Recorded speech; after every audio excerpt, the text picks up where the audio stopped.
할렐루야. 오늘 저는 여러분과 함께 영적인 건강을 유지하려면 이와 같은 제목으로 함께 은혜를 나누겠습니다. 우리 함께 따라하겠습니다. 건강은 건강할 때 지켜야 합니다.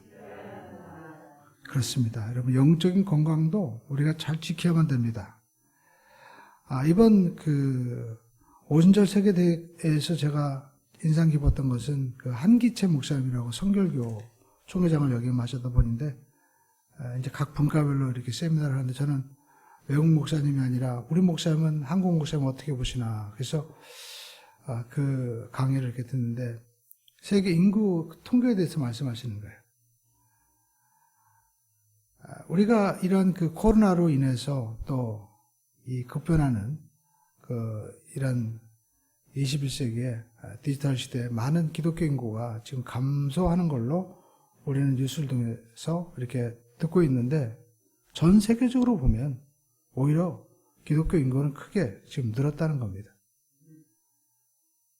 이 북반구에 해당하는 나라들, 미국과 유럽, 그리고 우리 한국, 캐나다 이런 나라들은 줄었어요.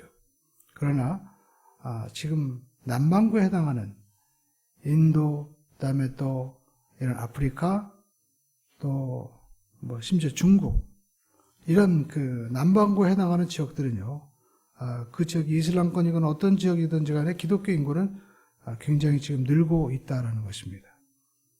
그래서 제가 저녁에 거기에 대한 통계를 또 연구한 논문을 잠깐 참조해 보니까, 북쪽에 이 크리스찬들이 주는 이유는 신학적으로는 자유주의 신학, WCC라든지 이런 신학적인 영향으로 인해서 기독교의 본질이 지금 훼손되기 때문에 오히려 교회 내에서도 교회의 예수 그리스도의 주되심을, 절대성을 부인하기 때문에 오히려 이 교회가 쇠퇴하고 있고, 또 인구가 지금 감소하고 있습니다. 이 북반구에서는 특별히 이 노인의 인구가 노령화되면서 젊은이들의 인구가 감소하면서 오히려 기독교 인구가 줄어들고 있는 거예요. 그러니까 이 사회적인 측면도 있고 또 신학적인 그런 측면도 있는 것입니다. 그런데 남반구에서는 오히려 자원이 많아지고 자원이 많은 나라, 우리가 달러가 지금 굉장히 강세로 보이지만 우리는 달러 때문에 걱정을 하는데, 브라질이나 이런 데는 자원이 많기 때문에 오히려 달러들이 그 자원으로 인해서 팔다 보니까 모인다는 거예요. 그러니까 이런 브라질이라든지 인도 이런 나라들은 오히려 지금 기독교가 증가하고 있습니다. 그런데 특징이 있죠. 어떤 또 이 교단이 성장하고 있나 이렇게 보니까 전 세계적으로 지금 우리가 얘기하는 장감신, 우리가 장로교, 감리교, 성결교 이런 데는 정통교회는 지금 줄어들고 있어요. 특히 장로교가 많이 전 세계적으로 줄고 있습니다. 그런데 전 세계적으로 우리가 속해 있는 우리 하나님의 세계 오순절 교단은 지금 크게 증가하고 있어요. 그리고 독립교단, 왜 독립교단인가 했더니 기존 교단에 대해서 목사님들이 회의감을 느끼는 겁니다. 너무나 이 규제가 심하고 또 교리에 얽혀 있다 보니까 이걸 떠나서 독자적으로 예수 그리스도의 주되심을, 본질을, 성경을 추구하는 이러한 교단들이 오히려 교회가, 성도들이 크게 성장을 하고 있다는 것입니다. 그러니까 우리는 희망을 가져야 됩니다. 우리 옆에 분과도 인사하겠습니다. 우리는 더 성장하고 복을 받습니다. 그렇습니다, 여러분. 우리가 세상 얘기를 들으면 안 됩니다. 성경에서 말씀하시는 것을 우리가 주목하고 들어야만이 우리에게 하나님의 능력과 은혜가 나타나게 되는 것입니다. 특별히 인상적인 어떤 것은 그전에는 어떤 개교별로 어떤 이런 그런 간증과 또 사례들이 나오는데, 이번에는 이 코로나 시대를 겪으면서 사람들이 인공지능이라든지 또 유튜브, 그 다음에 또 메타버스, 또 우리가 학교에서 아이들이 이렇게 줌으로 이렇게 수업하죠. 이게 인터넷 이런 기술이 발전하다 보니까, 여러분 요즘에 보면 외국에 통화할 때 옛날처럼 통화료 비싸게 하지 않잖아요. 우리가 간단하게 이런 카톡을 통해서 영상 통화에도 아주 선명하게 잘 들리지 않습니까? 그러니까 이처럼 어떤 영상적인 그런 기기를 통해서 전도하는 그러한 그 사례들이 굉장히 보고되고 또 젊은이들을 그렇게 우리가 전도하기 위해서 애를 쓰는 그러한 인터넷 전도의 사례가 많이 나오고 있습니다. 그래서 우리 목사님들도 모여서 얘기하는데 기존의 어떤 방식을 그대로 우리는 우리가 교회에서만 해야 된다라고 주장하는 분들이 있는 반면에 또 아니다. 지금 젊은 어린아이들은 이미 이제 완전히 가상세계라든지 심지어 우리가 조금 있으면 이제 차를 탈 때도 무인자동차 시대가 나오고 있잖아요. 그러니까 이런 세계에 대한 준비를 우리가 하지 않으면 기독교는 도태할 수밖에 없다. 그렇게 이야기를 서로 이렇게 하기도 했는데 중요한 것은 지금 이 시대는 변화하고 있다는 것입니다. 그래서 저와 여러분들이 이 시대에 우리가 이런 여러 가지 환경이 바뀌었다고 해서 전도하고 또 선교하고 모여서 예배하는 것을 우리가 멈춰서는 안 되는 것이고 좀 더 우리가 창의적이고 적극적인 방법으로 우리가 믿음 생활을 우리가 해야 된다는 것입니다. 마치 우리가 오늘 이 누가복음 5장에 나와 있는 이 가버나움에서 중풍병자를 고치기 위해서 지붕을 뚫어버리잖아요. 우리가 여러분 전도하기 위해서 지붕을 뚫고 내려온다는 얘기는 여기 한 군데밖에 없고 너무나 참 생소하죠. 그러나 이처럼 창의적이고 도전적인 믿음의 방법을 가지고 우리가 나가야 되는 시대다라는 것을 제가 생각하게 되었습니다. 오늘 우리가 성경 본문을 보면 예수님께서 어느 날 이 가버나움에 가셨는데 예수님 계신다는 소식, 예수님께서 병을 고치신다는 소문이 들리니까 수많은 사람들이 모였습니다. 그때 이 중풍병자의 그 동료들이 정확히 4명인지 우리가 수는 나와 있지만 일반적으로 4명이라고 하면 이분들이 이 중풍병자를 들것에 메고 예수 앞에 침상채 메고 예수 앞에 나왔다는 것입니다.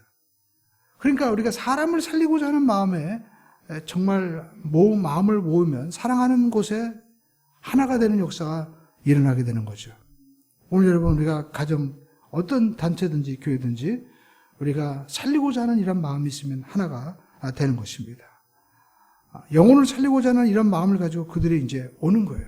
그러니까 어떻게 보면 바로 교회가 바로 그런 것입니다. 어쩌면 이 중풍병자는 우리 교회일지도 몰라요. 우리가 쇠퇴해가고 또 무너져가는 교회를 우리가 매야 되는 겁니다. 그리고 말씀의 주인이 되신 창조주 앞에 그 교회를 우리가 내려놔야 돼요. 그래야만이 우리는 살아날 수 있는 것입니다. 그러기 위해서는 누군가는 함께 매야 되는 겁니다. 오늘 여러분 우리가 모일 때 나나 우리가 없어서는 뭐 상관없겠지라고 하지만 여러분 그렇지 않습니다. 내가 지금 메고 가는 거예요. 제가 오래전에 제 친구 아버지가 이렇게 돌아가셔서 그 관을 메고 간 적이 있습니다. 그런데 산까지 옛날에는 그냥 이렇게 메고 갔잖아요. 굉장히 힘들더라고요. 그런데 한 사람이라도 만약에 거기서 빠지면요 굉장히 힘든 거예요. 그러니까 우리는 내가 지금 힘들지만 내가 이 신앙생활 하면서 함께 십자가를 메고 간다. 이런 마음을 가지고 우리가 나가야만 되는 것입니다. 거기에 역사가 일어나는 거죠. 그런데 이 중풍병자를 메고 왔는데 사람들이 너무 많아가지고 이 사람들로 인해서 길이 닫혀 있는 거예요. 그때 포기할 수도 있었는데 다음 기회에 할 수도 있지만 이 사람들은 그렇지 않았습니다. 이것이 하나의 플랫폼으로 생각한 거예요. 여러분 우리가 신앙생활하면서 우리가 예수 앞에 나갈 때 사람들로 인해서 어려움을 당하는 것이 이것이 하나의 단계다라고 여러분 생각하시고 나가야 됩니다. 사업을 하신다면 실패도 있고 어려움을 당하는 것 이것이 당연히 있어야 될 것이라고 생각해야지 내가 이거 해서는 안 된 일을 시작한 거 아니야 라고 생각할 필요가 없어요. 생각을 바꿔야 됩니다. 당연히 어려운 일이 있는 거예요. 그래서 이분들은 거기서 어떻게 합니까? 지붕으로 올라가서 기와를 뜯고 그리고 그 침상채 이 사람을 예수 앞에 들 것 자체로 내려놓는 겁니다. 근데 예수님께서 뭐라고 말씀하십니까? 그들의 믿음을 보셨다고 말씀하고 있어요. 오늘 여러분 우리가 하나님 앞에 나오는 이 모든 것들이 주님께서 다 보시는 것입니다. 우리의 믿음을 주님께서 보시는 거예요. 그러면서 인상 깊은 말씀하시죠. 네 병이 나았다 하는 말씀이 아니라 소자야 내 죄사함을 받았느니라. 놀라운 말씀을 하시는 겁니다. 그리고 사람들이 웅성거릴 때 일어나 내 침상을 가지고 걸어가라. 그랬더니 그 사람이 침상을 들고 걸어가는 역사가 일어나는 거예요. 침상에 누웠던 사람이 침상을 두고 가버렸습니다. 그러니까 도대체 이분이 누구냐? 이런 역사가 일어나는 거죠. 오늘 여러분, 우리는 이 모습을 보면서 우리의 어떤 영적인 상태도 보고요. 또 우리가 어떤 믿음을 가져야 되는지 우리가 생각해 보고자 합니다. 첫 번째, 우리는 영적인 건강을 유지하기 위해서 먼저 죄사함 받아야 됩니다. 할렐루야. 우리 한번 따라하겠습니다. 죄사함 받아야 합니다. 우리가 죄사함 받아야 된다 하면은 뭐 죄사함에 비결해가지고 이런 이단 되시는 분들이 너무 우리가 먼저 이렇게 막 잘못된 얘기를 해서 우리가 거기에 대한 선입견을 갖고 있는데, 여러분, 죄사함 받는다는 것은 놀라운 일입니다. 왜냐하면 우리가 알고 있는 이 4대 성인들 보십시오. 누가 죄를 사한다고 얘기했습니까? 또 누가 감히 죄를 사합니까? 모두가 다 죄인. 우리가 심지어 다윗도 그러지 않습니까? 내가 죄악증에 잉태하였고 내가 죄 가운데 나간 나는 태어났습니다. 인간은 모두가 죄인이에요. 그런데 누가 죄를 사할 수 있겠습니까? 그러니까 여러분, 죄를 사해 준다는 이 말씀은 참으로 놀라운 경이로운 말씀이다라는 것입니다.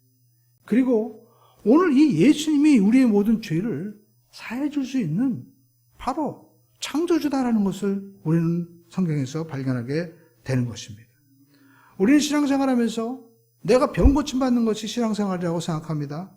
그런데 예수님께 고침받는 것보다 더 중요한 것이 있습니다.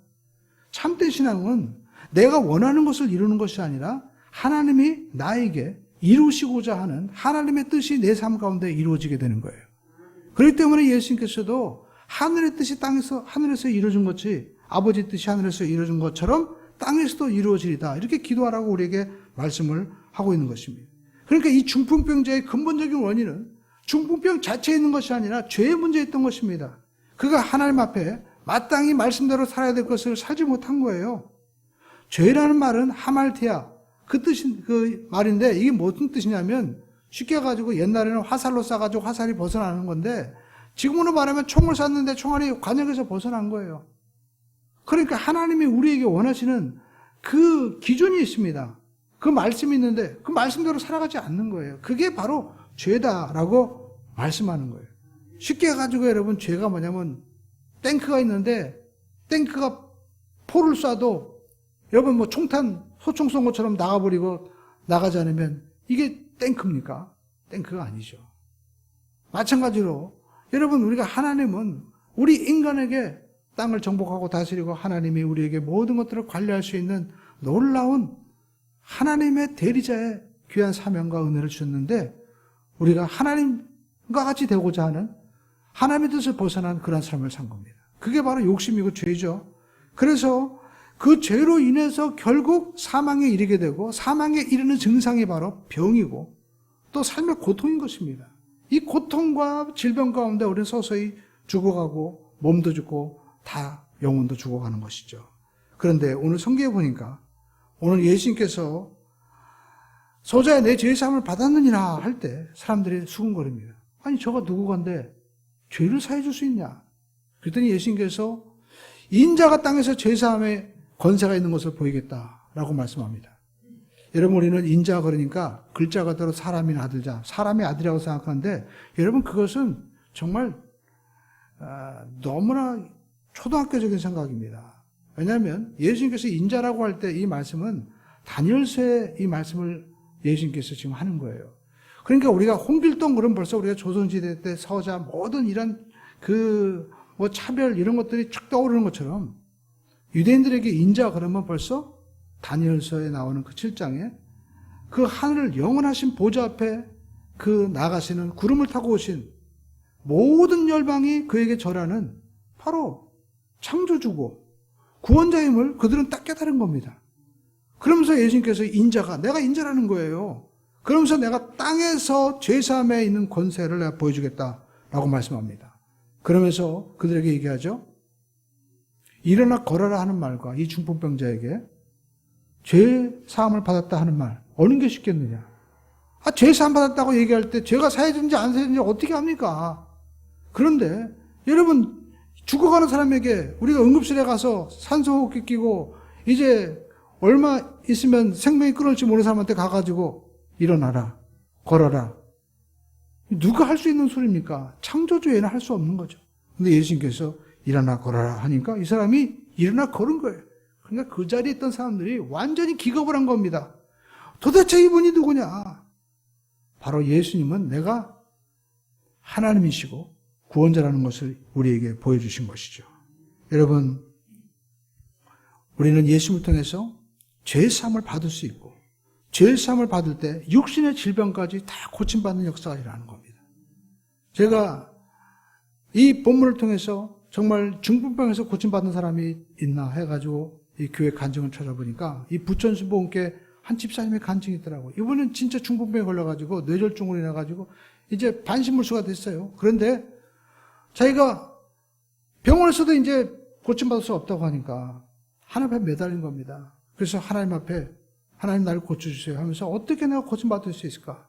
그래서 이제까지 자기가 잘못 살아왔던 것을 다 뒤로 하고 내가 하나님 앞에 예배로 하나님께서 기뻐하는 일에 힘써야 되겠다. 그래서 모든 예배에 자기가 이제 예배를 드리기로 작정하고 이 중풍병의 몸을 이끌고 예배를 드렸습니다. 그런데 어느 순간 입이 열리고 몸이 풀어지면서 건강하게 된 거예요. 그분의 간증이 있습니다. 그렇습니다. 저는 그걸 보면서 우리가 영혼이 잘 되면 육신뿐만 아니라 여러분의 모든 삶의 분야가 회복되는 역사가 나타나게 된다라는 것입니다. 그러면서 여러분 이 중풍병은 육신의 질병뿐만이 아닙니다. 지금 이 코로나로 인해서 많은 사람들이 이 팬데믹 가운데에서 어떤 생각을 합니까? 하나님이 계신데 왜 이런 질병이 일어나가지고 어려움을 당하는 거야? 오히려 약자들이 많이 죽어가잖아 하면서 어떤 사람들은 원망합니다. 심지어 그리스도인들조차도 이제 코로나가 다 끝나면 그때 교회 나올 거야 하면서 아예 주저앉아 있는 분들이 많아요. 통계적으로 얘기하더라고요. 한 30% 정도가 완전히 이제는 주저앉아 있다는 어느 교회든지. 뭐 작은 교회는 너무 타격이 크고요. 큰 교회들도 한 30%는 주저앉아 있다라는 겁니다. 여러분, 우리가 현상이 어떤지 중요한 것은 이분들 우리가 내두면 안 되잖아요. 살려야 됩니다. 근데 어떻게 살릴 수 있을까요? 한 중풍병자를 4명의 사람들이 가서 데리고 오는 거예요. 그러니까 여러분, 우리가 함께 가서 그 사람을 데리고 와야 된다라는 겁니다. 근데 여러분, 이 중풍병자가 우리가 보통 뇌졸중 막 이렇게 얘기하는데 이 뇌에 있는 혈액순환 장애로 인해서 걸리는 거죠. 그런데 무서운 병입니다. 만약에 어떤 신경을 건드리면은 그 신경으로 인해서 움직이는 신체 부분이 마비되잖아요. 그래서 이 중풍병은 의학적인 용어로 아포플렉시라는 말인데 원래 이 뜻은 무엇에 의해서 크게 맞고 기절했다라는 뜻을 가지고 있습니다. 이게 헬라어에서 유래한 말이죠. 그러니까 저는 이걸 보면서 뭔가에 충격을 받아서 그렇게 그 혈관이 죽고 기절하는 것처럼 우리 영적인 질병도 마찬가지예요. 영적인 중풍병도 우리가 죄로 인해서 충격을 받고 우리가 신경이 죽으면요 영적인 중풍병에 반드시 걸릴 수밖에 없다는 겁니다. 중풍병에 걸리면 말하지 못합니다. 제대로 걷지 못합니다. 그러니까 심지어 나중에 뭐 움직이지 못하고 누워 있어야 돼요. 그러니까 누워 있다 보니까 남이 도와줘야 되고 자기가 활동을 못하니까 육신적으로 살아있지만 신체적으로는 우리가 사회적인 관계가 끊어져 있으니까 죽은 상태나 마찬가지예요. 사회적인 교류가 일어나지 않습니다. 영적으로도 이런 중풍병에 걸릴 수 있다는 겁니다. 죄로 인해서 우리가 충격을 받으면 마비가 되고 말을 못하고 찬송도 못하고 기도도 못하고 교회에 나와서 예배하는 것도 이제는 못하는 거예요. 갈 수 있어요 이제. 그럼에도 불구하고 어떡합니까? 못하는 거예요 자기가 이제. 못하는 거에서 여러분 영상으로 혹시 그냥 나는 영상으로 예배드렸다가 생각하는 분은 돌이켜야 됩니다. 왜냐하면 지금은 자기가 다른 곳은 가는데 교회는 안 가지는 거예요. 왜 그런가? 영적인 중풍병에 걸려서 주저앉아 버리는 겁니다. 그래서 다른 사람과의 교류는 불구하고 하나님과의 교류가 끊어지게 되는 거예요. 그런데 예수님께서는 이미 요한계시록에 그 사대교회를 향해서 이런 말씀을 하고 있습니다. 사대교회에 대해서 요한계시록 3장 1절로 2절에 보니까 사대교회의 사자에게 편지하라. 하나님의 7 영과 7뼈를 가지신 이가 이르시되 내가 내 행위를 아노니 내가 살았다 하는 이름을 가졌으나 죽은 자로다. 자기는 살았대요. 난 예수 믿는다고 하지만 너는 죽었다는 거예요. 근데 여러분 이 요한계시록의 말씀을 한번 자세히 보시죠. 그때 보면 온전하지 못하다는 거예요. 이 온전이라는 말을 그 리빙 바이블을 통해서 이렇게 보니까 하나님의 기준에 맞지 않는다는 겁니다. 하나님의 기준에. 옛날에 여러분 그 고기를 잡을 때 어떤 사람이 낚시하는데요. 큰 고기도 막 버리더래요. 그래서 옆에 있는 사람이 아이고 왜 버리냐고 그랬더니 그 사람이 집에 있는 후라이팬을 가지고 가가지고요. 후라이팬에 딱 올려놓고 후라이팬보다 크면 버리는 거야. 그냥 큰 고기도. 그 사람에게 있어서 기준이 후라이팬에 이 생선을 뭐 끓이든지 굽든지 그게 기준이었던 거예요. 근데 여러분 우리가 신앙생활도 마찬가지입니다. 많은 사람들이 자기가 기준을 정해요. 자기가. 그러면 자기를 믿는다고 하는 거예요. 그러나 사대교회 주님께서 말씀합니다. 하나님의 기준에 너희들은 맞지 않기 때문에 죽어있다라는 겁니다. 우리가 쉽게 해가지고 우리가 한국교회에 이렇게 성도들이 많이 쇠퇴했다고 하는데 가장 여러분 큰 문제가 뭡니까? 주일 문제죠. 꼭 교회 나가야 되냐? 그러면 얘기 많이 하잖아요. 꼭 뭐 술, 담배도 우리가 꼭 하지 말아야 되느냐? 또 심지어는 11조 문제도 꼭 11조 해야 되냐? 근데 여러분 거기에 얘기를 듣다 보면 기준이 누가 나옵니까? 신학적이라고 얘기하지만 결국 사람의 기준을 드리는 겁니다. 여러분 그냥 하나님 말씀대로 믿으세요. 저도 뭐 신학자가 아니지만 여러분 쉽게 얘기해가지고 우리의 생명이 뭡니까? 오늘 있다가 내일 없어질지도 몰라요. 근데 어떤 사람들은 매일 복권 사더라고요, 보니까. 근데 여러분, 하나님이 책임져 주신다고 그렇게 말씀하는데 왜 못 믿으세요? 네. 그러니까 여러분, 결국 믿음이에요, 믿음. 그러니까 우리 이거 사람 얘기 듣다 보면은요, 우린 주저앉을 수밖에 없습니다. 그러니까 지금 한국교회, 교회가 쇠퇴하는 이런 이유 가운데 뭐냐, 중요한 건 신학적으로 하나님의 말씀이 기준이 아니라 사람이 기준이 되는 거예요. 우리가 부인할 수 없잖아요.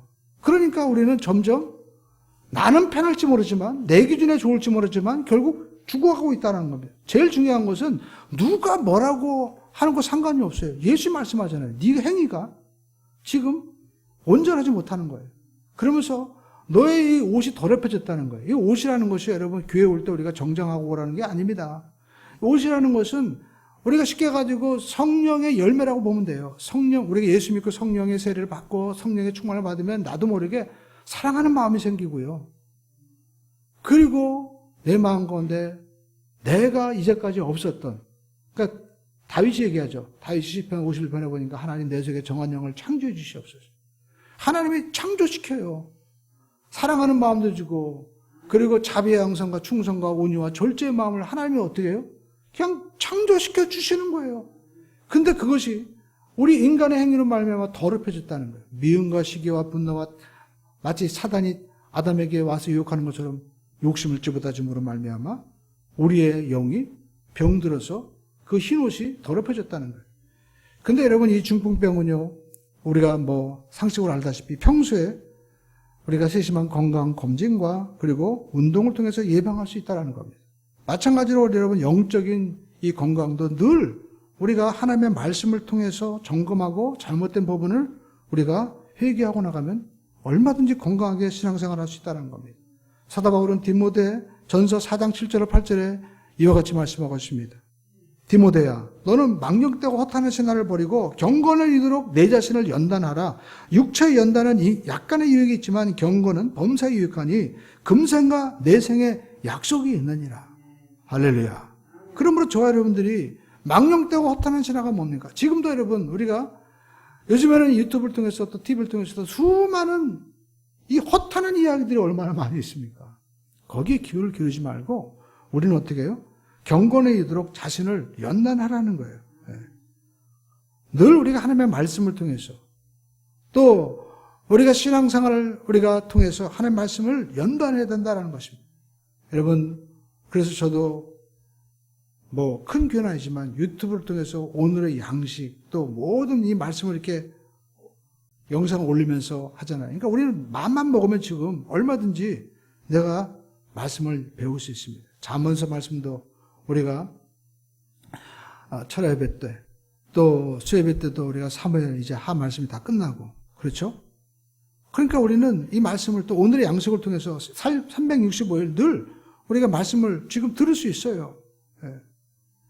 그렇기 때문에 그 말씀을 매일 우리가 듣다 보면은요, 하나님의 큰 뜻을 우리가 나도 모르게 열려지게 된다라는 겁니다. 제가 느껴집니다. 왜냐하면 제가 설교자다 보니까 제가 더 많이 보게 되잖아요. 그러니까 저도 말씀을 자꾸만 보고 읽고 기도하고 또 보다 보니까 하나님의 이 생각과 마음이 읽어지게 되는 거예요. 모든 것을 우리가 바라볼 때도 옛날에 김우중 회장이 그런 얘기 했잖아요. 자기는 전 세계를 가는 곳마다 다 사업을 할 수 있는 그런 그 눈을 가지고 보니까 다 돈으로 보인다. 그렇죠? 그 세계는 넓고 할 일 정말 많다고 얘기했잖아요. 그러니까 우리가 기도하고 말씀 보다 보면 어떤 걸 보든지 간에 하나님의 뜻과 섭리가 조금씩 보이게 되는 거예요. 이것이 내 사업에 보이고 내 자녀에 보이고 내 가정에 보일 때 우리는 하나님과 함께 일할 수 있는 그러한 마음이 열려지게 되고 그것이 깊어지고 넓어지고 또 우리 삶 가운데 충만하게 되면 하나님이 일하시는 기적을 보게 되는 겁니다. 그래서 매일매일 우리는 말씀을 통해서 오늘 중풍병자가 예수 앞에 나아가는 것처럼 예수 앞에 나가기를 주님의 이름으로 축원을 드립니다. 그들이 예수 앞에 나갈 때 누가복음 5장 20절에 보니까 예수께서 그들의 믿음을 보셨다라고 말씀하고 있죠. 그러면서 이르시되 이 사람은 내 죄의 사함을 받았느니라 하시니 옆에 서기관과 바리새인들이 생각하여 이르되 이 신성 모독하는 자가 누구냐 오직 하나님의 누가 능히 죄를 사하겠느냐. 그렇습니다. 자기 생각에 사로잡혀 있으면요 서기관 바리새인 이 사람들도요 예수 못 받아들이는 거예요. 그런데 20절 보십시오. 예수님께서 그 생각을 아시고 대답하여 이르시되 너희 마음에 무슨 생각을 하냐. 오늘 여러분 우리가 신앙생활을 외모로 하는 거 아닙니다. 하나님이 이미 여러분과 저의 마음을 다 아시는 거예요. 네. 그러면서 23절에 내 죄의 사함을 받았느니라 하는 말과 일어나 걸어가는 하는 말 어느 것이 쉽겠느냐. 단도직입적으로 말씀하는 겁니다. 그러면서 예수님께서 24절에 그러나 인자가 이 다니엘서에 말씀하는 그 인자 하늘의 영원하신 보좌 앞으로 구름 타고 올라가셔서 그 앞에 인도되는 모든 열방의 모든 만백성들이 그 앞에 절하는 그 인자가 얘기하는 겁니다. 그러면서 땅에서 죄를 사하는 권세가 있는 줄을 너희로 알게 하리라. 그러면서 중풍병자에게 말씀하시되 내가 내게 이르노니 일어나 내 침상을 가지고 집으로 가라 하시매 26절에 그 사람이 그들 앞에서 곧게 일어나 그 누웠던 것을 가지고 하나님께 영광을 돌리며 자기 집으로 돌아가니 놀라운 일이 벌어진 겁니다. 오늘 여러분 예수님께서 바로 죄사함의 권세가 있다는 것을 보이셨어요. 예수님께서 사망과 생명의 권세가 있음을 십자가에서 이미 보이신 것입니다. 죽으시고 살아나셨어요. 근데 그것을 누구를 위해서? 나를 위해서. 저와 여러분들을 살리기 위해서 하신 거예요. 그러니까 예수님은 그것을 어떻게 해요? 믿는 자를 보시는 거예요. 그것을 믿는 자를 주님께서 보시는 겁니다. 믿을 때 기적이 일어나고 믿을 때 영광이 나타납니다. 예수님께서 죄를 사해 주시는 분이에요. 할렐루야. 예수 믿는 곳에 죄사함이 있고 자유함이 있고 참된 그리스도의 말씀이 있는 곳에 하나님의 영광이 나타나게 되는 것입니다. 오늘 예수님은 그들의 믿음을 보신 것도 우리의 믿음을 보고 계신 것입니다. 우리가 무엇을 믿고 있습니까? 많은 사람들이 인본주의적인 믿음을 가지고 있어요. 내가 이제까지 배운 이런 서기관 바리새인처럼 우리의 전통과 율례로 또 우리의 인본적인 철학으로 예수님 바라보니까 안 보이는 거예요. 오늘 여러분 우리가 신학적으로 아무리 독일에서 우리가 연구해서 모든 세계에서 프랑스에서 옛날 모든 우리가 신학을 갖다 들이대도 여러분 우리가 예수님 만나는 것과 비교할 수 없는 유명한 토마스 아퀴나스도 얘기했습니다. 자기가 하나님의 그 놀라운 은혜의 체험을 경험하니까 이제까지 신학 배운 거 아무 소용없다는 거예요. 나는 이 은혜 자리에 앉고 싶다는 거예요. 여러분 정말 우리가 하나님 앞에 나와서 예배할 때 이 성전에서 하나님의 임재하신가 기적을 보게 되면 우리는 세상의 그 어떤 것도 우리가 어떻게 해요? 다 내려놓을 수 있습니다. 그러니까 이 베드로가 예수님이 변화산상에서 변화된 모습 보시고 초막셋을 짓고 우리가 여기 영원히 여기 있었으면 좋겠다고 얘기하잖아요. 오늘 여러분 예수님은 우리가 상상할 수도 없는 놀라운 분입니다. 또 모든 것을 하실 수 있는 분이에요. 그러므로 저와 여러분들은 예수님께 나가야 됩니다. 교회 나가야 됩니다. 왜요? 교회는 그리스도의 몸이기 때문에 오늘 이 선포되는 말씀이 하나님께서 우리에게 주시는 하나님의 말씀이기 때문에 말씀을 읽고 듣고 설교 말씀을 통해서 우리가 또 기도 가운데 예수님을 만나야 되는 것입니다. 왜냐하면 예수님 우리의 믿음을 보시는 분이기 때문인 것입니다. 그리고 우리는 두 번째 적극적인 믿음을 가져야 됩니다. 여러분 18절에 보니까 한 중풍병자가 이 사람들이 이제 침상을 가지고 나와서 예수 앞에 이제 들여놓고자 했어요. 그런데 19절에 보니까 어떻게 해요? 무리 때문에. 무리가 누굽니까? 사람들이에요, 사람들. 들어갈 길을 얻지 못하니 지붕에 올라가서 기와를 벗기고 중풍병자를 침상의 무리째 가운데로 예수 앞에 달아내리니 라고 말씀하고 있습니다. 여러분, 중풍병자는요, 병이 오래되면요, 병을 오히려 더 자기가 인정합니다. 우리가 군대에서 보면요, 환자가 되면요, 모든 게 열애가 돼요. 모든 게 용서가 됩니다. 훈련도 참가 안 해요. 그러니까 우리가 병자의 심리도 있습니다. 잠깐만 병에 머무르고자 하는 그런 마음도 있어요. 물론 낫고자 하는 희망도 가졌지만 한편으로는 병을 자기가 인정하고 막 환영할 수도 있어요. 그런데 오늘 이 사람이 예수 앞에 나온다는 게 쉽겠습니까? 사람들 앞에 자기 아무것도 꼼짝 못하는 모습을 보이고 나오기 싫잖아요. 우리가 교회 나올 때 내 모습이 어쩌면 보이기 싫어서 안 나올 수도 있는 거예요. 그런데 오늘 여러분 4명의 사람들이 가서 권면하고 또 권면합니다. 그러니까 여러분 혼자 할 수는 없어도요, 여럿이 하면 될 수 있어요. 내가 어떻게 할 수 있습니까? 우리가 도와줄게. 그 4사람이 서로 짐을 지는 거예요. 그러니까 여러분 사람을 살리는 것은요, 짐을 져야 됩니다. 그냥 공짜로 얻어지는 것이 아닙니다. 그 전에 그 주한장로교의 어떤 그 집사님은요, 자기가 양아점, 옛날에 구두를 갖다 이렇게 만들었잖아요. 그래가지고 자기가 말씀을 듣고 어떻게 내가 전도할까? 그래가지고 전도하는데 사람들한테 나눠줬대요. 이 티켓을 가지고, 이제 교회 가서 주보를 가지고 오면 신발 한 컬레씩 준다. 그러니까 사람들이 반신반의 해가지고 진짜, 그 티켓 가지고 교회 가서 주보 가지고 그 티켓 있는 곳에 가지고 진짜 구두 주는 거예요. 그래가지고 수천 명을 전도했대요. 여러분, 구두 우리가 수천 컬레 정말 잘 만들었겠죠. 근데 여러분, 영혼을 구원한 일에 비하면 비할 수가 있을까요? 아마 그분은요, 구두 수천 컬레 만드는 것보다도 정말 상상할 수 없는 복을 아마 하나님께 받았을 거예요. 오늘 여러분, 우리가 영혼을 살리기 위해서는 그렇게 4명의 사람들이 짐을 지는 것처럼 따르는 희생이 우리에게 필요한 것입니다. 그리고 오늘 여러분 그분들은요, 지금 돌아왔을 때 사람들로 인해서 지금 예수님 앞에 가는 길이 막혔다고 얘기했죠. 많은 분들이 지금 생각합니다. 기독교가 쇠퇴하고 우리 한국교회도 보면 어느 교회가 어떻고 또 어떤 분이 어떻고 어느 목사님이 어떻고 얼마나 여러분 우리가 예수님을 찾지 못하는 그러한 소식들이 매스컴과 사람들에 의해서 우리가 SNS에서 수없이 들려옵니까? 근데 어떻게 보면 이건요, 예수님께 가는 길을 막고 있는 거예요. 마치 우리가 뉴스를 보면 기독교는 정말 나쁜 종교고, 그리고 목사님들은 정말 전부 다 사기꾼이고, 예수님의 사람들은 다 이중인격자고 막 그렇게 들립니다. 그런데 여러분, 전 세계를 보십시오. 오히려 왜 증가하고 있습니까? 오늘 저와 여러분들이 알아야 될 것은 사람을 바라보지 말고 예수님을 만날 수 있는 길을 열어달라고 우리가 기도해야만 될 줄로 믿습니다. 그렇습니다. 우리는 영혼을 살리는 믿음을 반드시 가져야 돼요. 할렐루야. 우리 한번 다시 영혼을 살리자. 그렇습니다. 우리는 세 번째 영혼을 살리는 믿음을 가지고 우리가 나가야 됩니다. 그래야만이 하나님의 역사가 일어나게 되는 겁니다. 오늘 여러분 우리가 성경에 보니까 침상을 메고 온 사람들은요, 그 이름이 나와 있지 않은 거예요. 그런데 이 사람들은요, 오늘 성경에 영원히 기록되는 존귀한 이름이 되었다라는 것입니다. 그렇습니다. 오늘 저와 여러분들이 우리가 많은 사람들이 자기 이름을 내려오고 살아가죠. 우리가 성경 창세기에 보면 바벨탑을 쌓을 때 우리의 이름을 온 지면에 넣고 그리고 흩어짐을 면하자 그렇게 얘기하죠.